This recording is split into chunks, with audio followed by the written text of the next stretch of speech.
le tribunal de commerce ne nous aurait jamais laissé racheter la marque, parce qu'on l'a racheté, on l'a pas eu gratuitement, ni le fichier client, si on n'avait pas eu un projet structurant à Niort. Et puis nous, on a commencé à engager un projet de migration du reste de l'entreprise à Niort.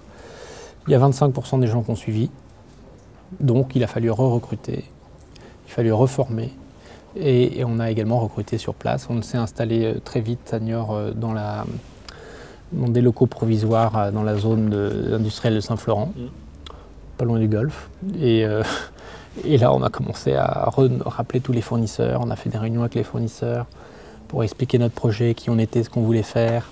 Et la première action de marketing, la première reprise de parole, plutôt, qu'on a eu avec nos clients, ça a été s'adresser aux 25 000 clients qui avaient perdu de l'argent à la suite de la chute de la CAMIF. On s'est beaucoup creusé la tête sur savoir comment on pourrait régler ce problème. Première piste, c'était de se dire, on va négocier avec le tribunal, reprendre les stocks qui sont sur les plateformes, parce qu'il y a une partie des stocks, et livrer les clients. Impossible. Le stock était gagé, il y en avait partout, il y avait plusieurs gages. Le gage des financiers, des banquiers, des machins, c'était indébouclable. Bon, alors première piste, abandonner, on ne pouvait rien faire pour eux. Donc on a envoyé un courrier à ces 25 000 clients en leur disant, bah voilà, nous on a un projet de relance de la CAMIF. On sait que vous étiez des clients fidèles et que votre fidélité n'a pas été récompensée. On a quand même envie de vous associer à cette relance parce qu'on sait que vous êtes attaché à la marque et on a pu le mesurer. Il y a des gens qui ont envoyé des chèques au liquidateur en disant faites repartir à CAMIF parce que moi je ne sais pas où aller pour acheter mes meubles. Et donc on vous propose d'activer une carte de remise à vie chez nous de 7% pour vous associer à notre relance. Bon. On se disait, si on a 5-10% de gens qui réactivent la carte, ça sera super. Ce sera déjà un très très bon premier signe. Remise à vie que vous faisiez ? Oui, on a proposé à ces 25 000 clients de remise à vie de 7% chez nous. Alors il y en avait qui avaient perdu 25 €, alors 7% c'est dès la première commande. Et par contre, celui qui a perdu 10 000 €, il faut qu'il commande beaucoup pour récupérer. On a eu 40% de gens qui ont réactivé la carte. Absolument incroyable. Et ça a été un premier signe vraiment très très fort de l'attachement des clients à cette marque. Ensuite, on a ouvert un blog.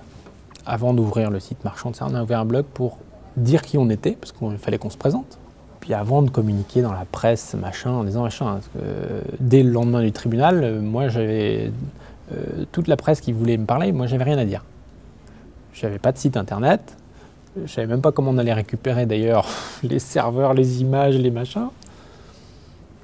On n'était pas du tout préparé pour reprendre même un début de commande, quoi.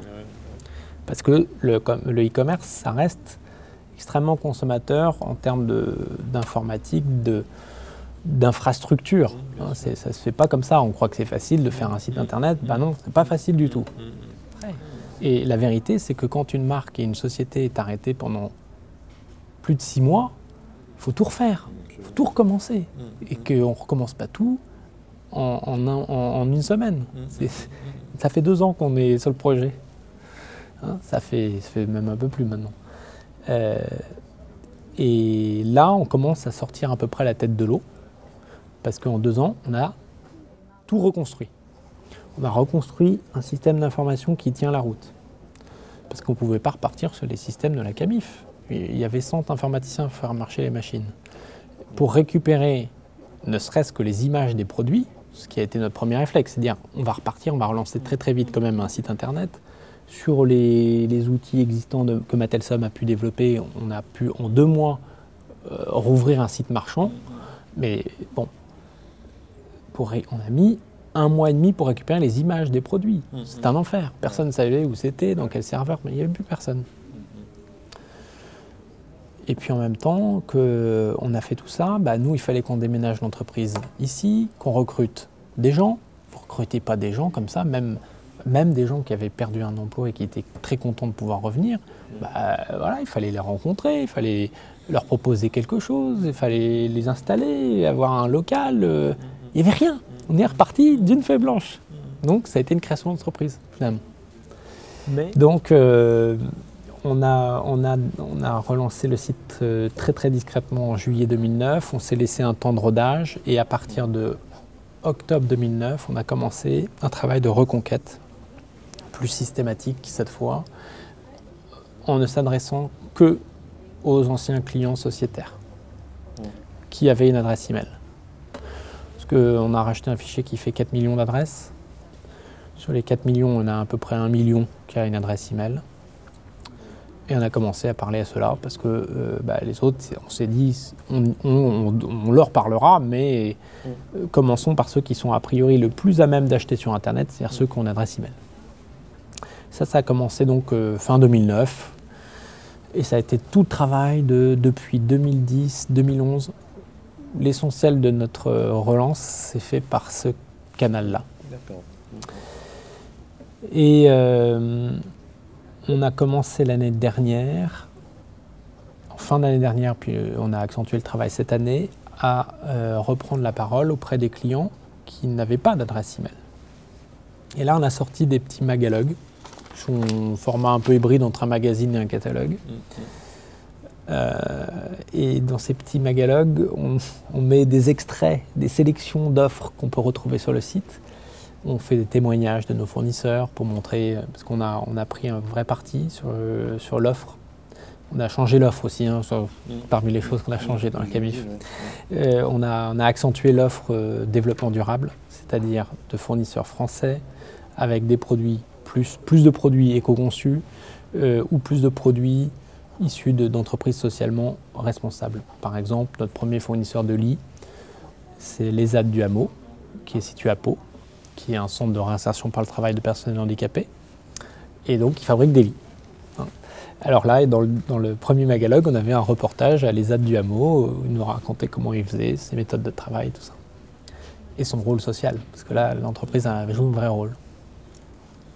Et donc, c'est sur ces fournisseurs-là un peu atypiques qu'on a rebâti une offre.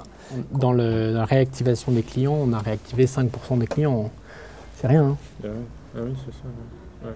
Mais il faut du temps, parce que il faut qu'on les touche, il faut qu'on les retouche, il faut les retoucher, puis il faut qu'ils viennent voir, et il faut qu'ils viennent voir. Le magasin, il est fait pour ça. Hein. Pour l'instant, il y a un magasin. L'idée, c'est d'avoir un magasin. D'en rouvrir d'autres magasins. L'idée, c'est d'avoir un magasin. C'est d'avoir un magasin. Oui, parce que pour nous, d'abord, c'est un nouveau métier. Alors on l'a fait parce qu'on s'est dit que c'était bien pour nos clients qu'ils puissent voir qu'on existe vraiment, qu'on n'était pas juste des pixels derrière des écrans. Ensuite pour nos fournisseurs, parce que c'est bien aussi que nos fournisseurs voient leurs produits, etc. Et ensuite pour les gens qui vendent au téléphone, c'est indispensable qu'ils puissent voir les produits pour mieux en parler. Donc ça, c'est un outil formidable pour les gens qui sont en face de la rue, qui viennent, traversent, ils vont au showroom de literie, ils essayent tous les matelas, et après, par téléphone, on en parle beaucoup mieux. Hein. Et puis, parce qu'on s'est dit, historiquement, il y avait un magasin Camif à Niort, on relance Camif, il faut rouvrir le magasin. Et en fait, ça s'est fait un peu... On cherchait des locaux, c'est-à-dire qu'on était dans nos locaux provisoires, tous resserrés comme ça. Et on cherchait, et moi j'étais très attaché au fait qu'il y ait un open space. Parce que je crois beaucoup à la vertu de l'échange entre les gens, et quand il y a des cloisons, ça marche moins bien. Et moi j'avais été marqué quand j'avais été pour la première fois visiter la Camif quand elle était encore en activité, puisque on avait travaillé par ces grands couloirs avec des portes fermées, de la moquette au mur, qui vous pompait votre énergie là. Hein. Tout le monde bien cloisonné, hein, mais les gens ne travaillaient pas ensemble. Ouais, pas de problème. Et moi je suis favorable à des organisations, des structures plates, où il n'y a pas de chef, sous-chef, sous-sous-chef. Moi, n'importe qui peut venir me parler, que ce soit un client ou un employé. Je suis au milieu des gens. Les gens sont tous au milieu de tout le monde d'ailleurs, parce qu'on est tous dans cet open space. Il y en a la chance ici. Et donc on cherchait un open space à Niort. Et on n'a pas trouvé. Et puis finalement on s'est dit, mais il y a ce magasin. 3000 m² d'open space. au contact avec les clients. Ouais, c'est bien, ouais.